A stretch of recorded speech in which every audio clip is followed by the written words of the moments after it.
ఎక్కడి నుంచో మధురగానం మదిని మీటింది. ఇక్కడి నుంచి నీ ప్రయాణం మొదలు అంటోంది. గలగల వీచే పిల్లగాలి ఎందుకాగింది? కొంపలు ముంచి తుఫానొచ్చే సూచనేమో ఇది.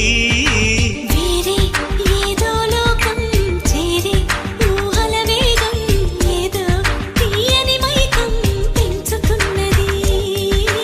దారి తెలియని దూరం తీరి తెలపని తీరం తనలో కలవరమేదో రేపుతున్నది.